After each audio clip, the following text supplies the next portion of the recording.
Nigeria remains committed to creating a stable and enabling business environment. President Buhari makes case for increased Korean investments in Nigeria's economy. INEC detects 2.7 million invalid registrations.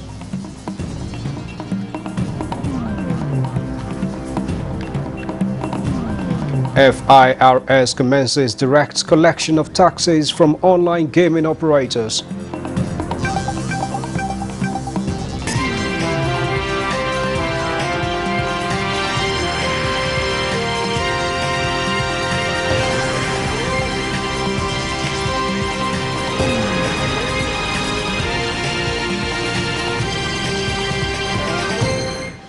Hello and welcome to the News Desk at 3 on NTA News 24. We're live in Abuja, the Federal Capital Territory of Nigeria. I am Musbah and Wahab with the news. The Central Bank of Nigeria, CBN, has announced plans to design a new series of banknotes from 200, 500 and 1,000 naira. The new currency will be in circulation from 15 December 2022, while existing currency will cease to be legal tender from January 21, 2023. The Governor of Central Bank of Nigeria, Godwin Emefiele, made the announcements while briefing newsmen on the new currency management. And away from Nigeria, the Republic of South Korea have resolved to deepen and enhance the highly beneficial relations between the two countries to a level that better reflect the sizes of the economy's shared democratic values and dynamism of the industrious people. This formed the major highlight of the high-level talks between Presidents Muhammadu Buhari and his counterparts of South Korea, Yoon Suk-yeol, in Seoul. We'll bring you details of that in our subsequent bulletin. Meanwhile, President Muhammadu Buhari has made a strong case for increased Korean investments in Nigeria's economy as the government sustains efforts towards improving the enabling environment for businesses to flourish. This was while granting audience to captains of strategic industrial concerns in the Republic of Korea on the margins of the World Bio Summit in Seoul. State House correspondent Adamu Sambo has the reports. As of 2021, there are at least 20 Korean companies registered and doing business in strategic areas of priority across the Nigerian economy, thereby contributing significantly to the nation's GDP and creating job opportunities. At this meeting are some of the CEOs of such companies. Nigeria is most important country as well as strategic market to our company, and we'll expand our business more actively in Nigeria. Hyundai Heavy Industry Group has been continuing its business relationship with Nigeria, especially in oil and gas sector since early 2000, and such relationship had reinforced by carrying out nearly $10 billion worth of business in areas of shipbuilding, offshore, and plant construction.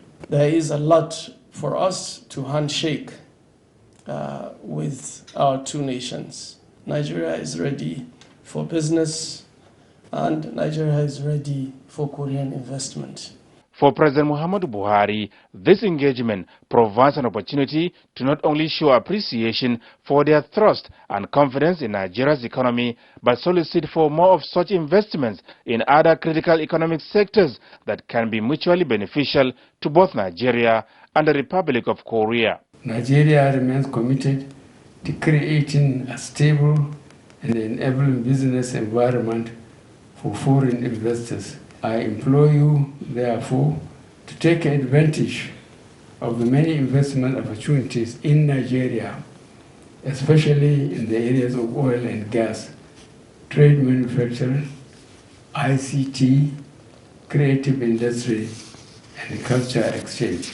He said with a nominal GDP of $431.9 billion, the Africa's largest economy, which also offers low corporate tax regime, value-added tax rates, flexible labor market conditions, and simple procedures for establishing businesses, is indeed a very attractive investment destination. I look forward to increase investments by Korean private companies in Nigeria as we continue to make determined efforts to improve the enabling environment for business to flourish. With the changed fiscal environment, today, we're one of the most competitive business environment in the world in terms of the energy sector, and these opportunities have started coming up. Our most recent engagement has shown that Korean companies are taking interest in what we're doing.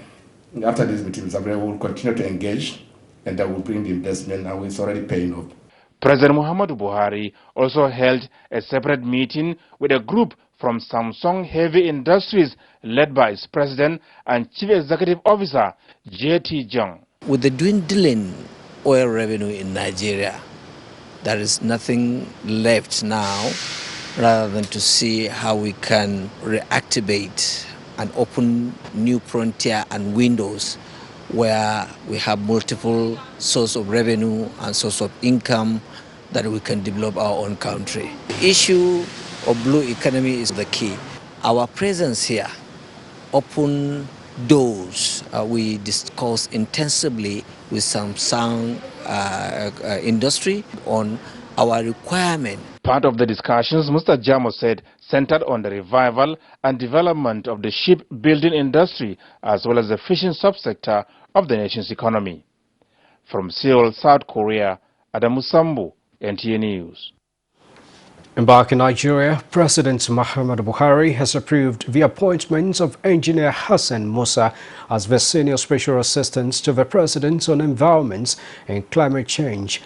A statement issued by Haruna Ibrahim, Head Press and Public Relations, Federal Ministry of Environment, indicates that the approval is contained in a letter dated 20th October 2022, signed by the Chief of Staff to the President, Professor Ibrahim Gambari.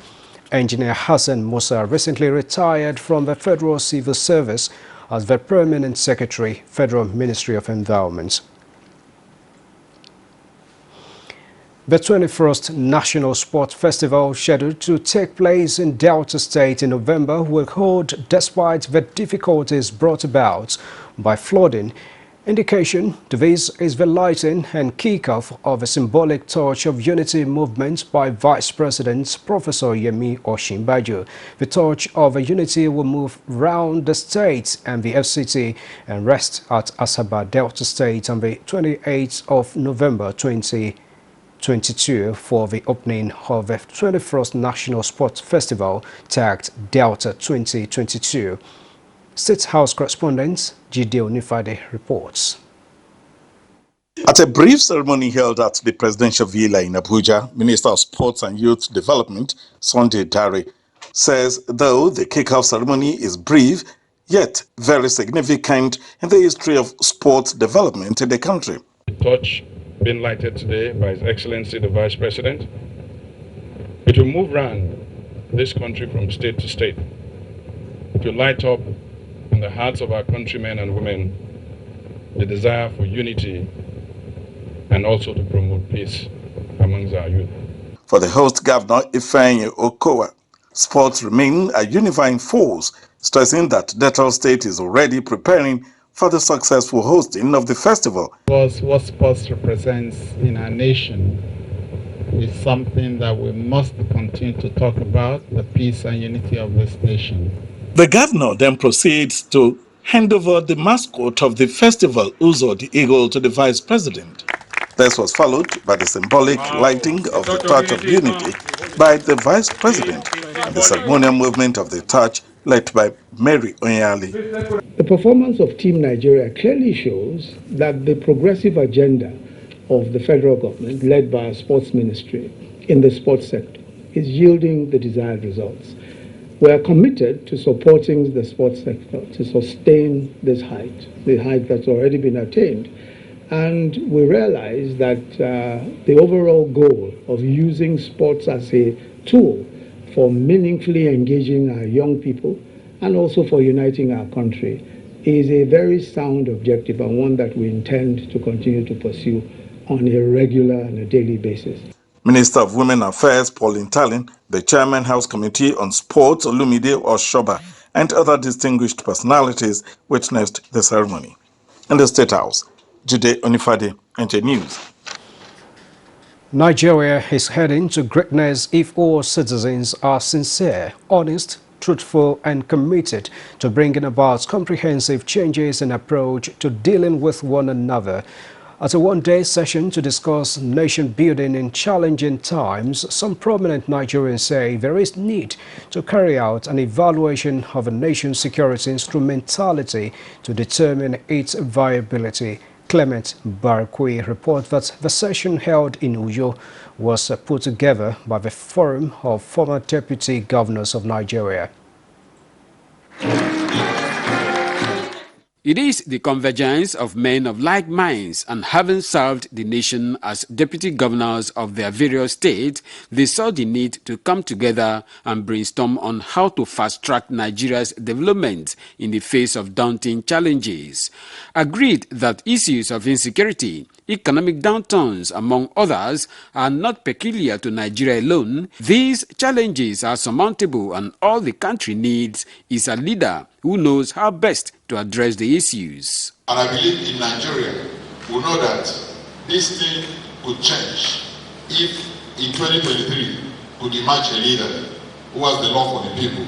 The semblance of social cohesion should not be mistaken for carefully cultivated and nurtured unity and integration. For the former deputy governors and their guests, the challenges of the nation cannot and should not separate the people. The first point of that vision is ensuring unity, ensuring that we live above partisanship, that we live above ethnicity. We need to put, action into every idea. We need to have that, import and political will, to move Nigeria forward. We need to forgive one another. We must go on trying. It is the same problem everywhere. The entire world is like that. The world has always been so. But we must go on striving. High point of the national conference was the inauguration of new executive committee members of the Forum of Former Deputy Governors of Nigeria to serve in the next 3 years. In Uyo, Clement Barakui, NTA News. On electoral matters, INEC, the Independent National Electoral Commission, INEC, says it has detected 2.7 million invalid registrations, while valid registrations stand at 9.5 million in the just concluded continuous voters registration exercise, bringing the total number of voters for the 2023 elections to 93 million. Chairman of the Commission, Professor Mahmoud Yakubu, disclosed this during an interface with political parties, while also cautioning against hate speech and inciting language during campaigns. Professor Yakubu also confirmed that 23 INEC staff will face prosecution for involvement in fake registration of voters. Cherishing and keeping alive the contributions of Nigeria's fallen heroes should be a deliberate national agenda. This resonated at a public hearing by the Senate Committee on Women Affairs on the bill seeking to rename the National Center for Women Development after late Mariam Babangida. National Assembly correspondent Ignatius Unkwo reports. It was a gathering of women, former and present female leaders across Nigeria. They are seeking legislative intervention that will enhance the functions of the National Council for Women Development and to rename the center after late Mariam Babangida, founder of the Better Life for Rural Women. Just to cherish our fallen heroes and heroines, but to apply lessons we learned from them and possibly improve on them. To also appeal to FCT Minister to find a very standard highway in Abuja and rename it after Mrs. Mariam Babangida. Minister of Women Affairs, Pauline Talin, and others reeled out late Mariam Babangida's contributions. I stand here to testify that she has paid her dues for Nigerian women. And without her, most of us wouldn't be where we are. Should read Dr. Mariam Babangida International Center for Women Development. This is because the center has hosted and is still hosting several international programs and personalities. So it mattered that an edifice she founded was not an anonymous assemblage of bricks and mortar. It bore her name because its foundation embodied her character. The bill also seeks, among other issues, be amended to now read as: the headquarters of the center shall be located in the Federal Capital Territory, Abuja, and shall have branch offices in each of the 6 geopolitical zones. Definitely to be ready, and I want to make an appeal to the President of the nation that when the bill gets to him, of course, with the support of some of our colleagues and the minister, we will get this bill assented. Meanwhile, the Senate Committee on Science and Technology suspended its budget defense session with the Ministry of Science and Technology and that of the National Space Research and Development Agency for late submission of documents. From the National Assembly, Ignatius Nkwo, NTA News. This is News Desk 3 on NTA News 24. Time for a break. More reports when we return. Stay with us.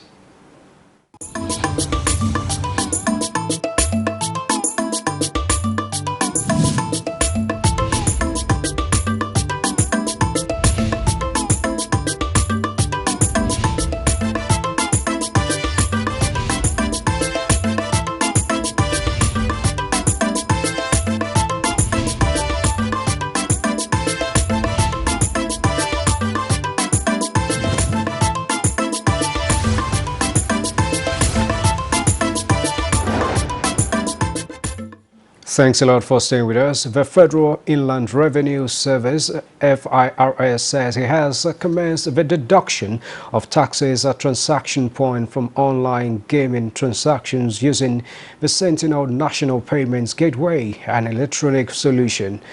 And as public notice signed by its executive chairman, Muhammad Nami, the service, while directing full compliance by the online gaming community, explained that the Sentinel National Payments Gateway was a transaction processing system that enables integrated payment services providers to deduct taxes at the point of transaction and immediately remit the tax deducted to the government's treasury.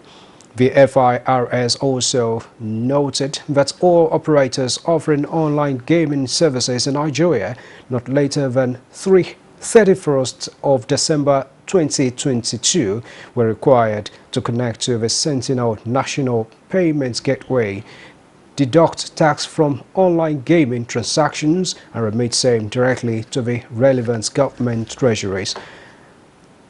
The notice stated that though it was not mandatory for online gaming operators offering online gaming services from outside Nigeria to be incorporated in Nigeria, they are compelled by extant tax laws to connect to the Sentinel National Payments Gateway for the purpose of deducting tax from the gaming transaction of players in Nigeria and remitting same directly to the government's purse.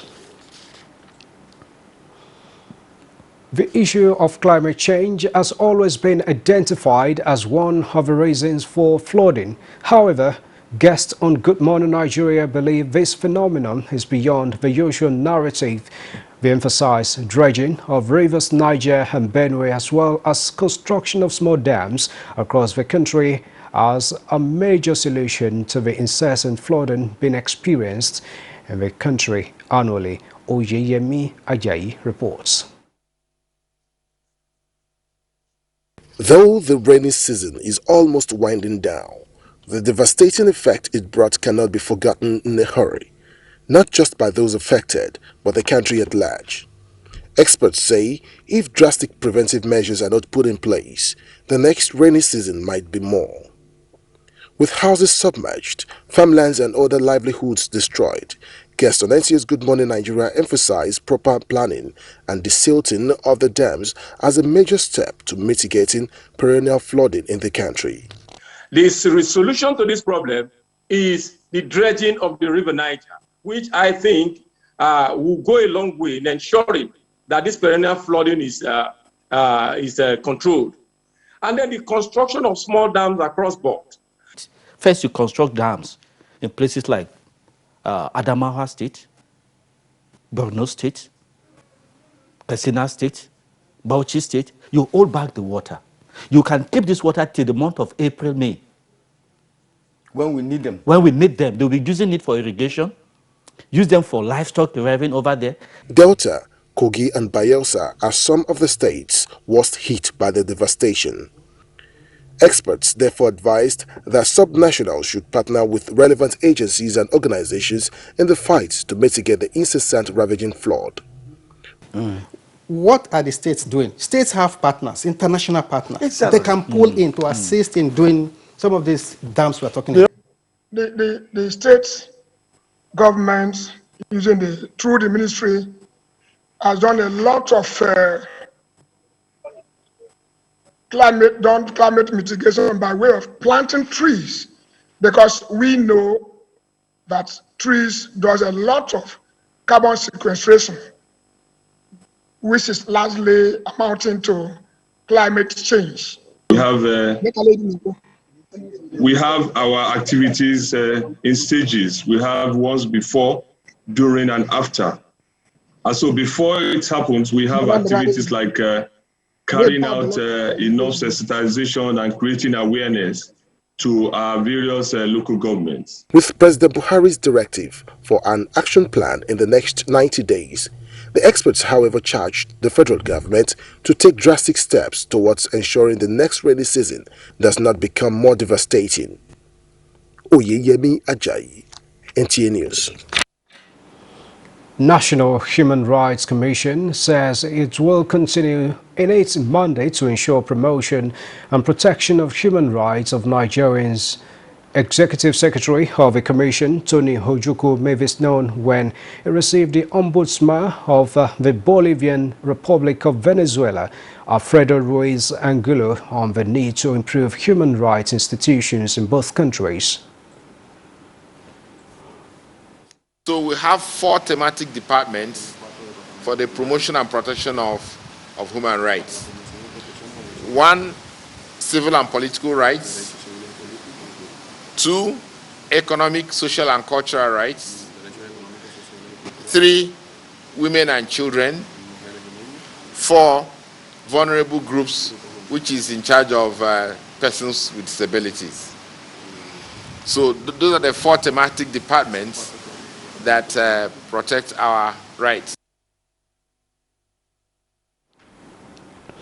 Transforming the Nigerian creative industry to a major fund-generating sector of the economy is the focal point of a one-day stakeholders forum put together by National Gallery of Arts. Ikechukwu Ndukwe reports.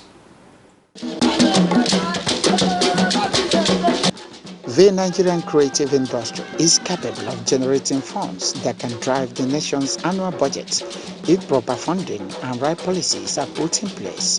The reason stakeholders in the creative industry gathered in the nation's capital. From number 1 to number 20 of our Nollywood actors and actresses, you find them ranking between 2 million, 1.5, $1.2 million. Leveraging on the rich and diverse cultural heritage of the people of Nigeria, stakeholders resolved that building national galleries and museums will surely attract an annual $4.5 billion to the economy. It just depends on government bringing money and we spend it.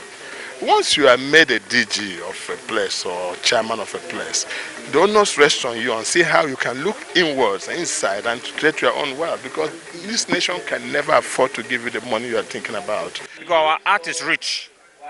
When I saw the troupe from Benin dancing just now, I wanted to go and join them to dance. We have to lend our voices to the discourse in Nigeria. There's absolutely nothing that you can do without the visual art sector. We want, people to understand the relevance of the visual art sector. We hope to provide a better understanding of the importance of the visual arts sector as one of the key drivers of our economy and the dire need for effective partnership for the sustainable growth of the subsector. The National Gallery of Art is the custodian of Nigeria's rich artistic heritage, with potentials largely untapped and stories untold to millions of global tourists. Ikechukwu Ndukwe, NTA News. And that concludes the news desk at 3 on NTA News 24. Thanks for watching it. Join us again at 4 o'clock for NTA Nationwide.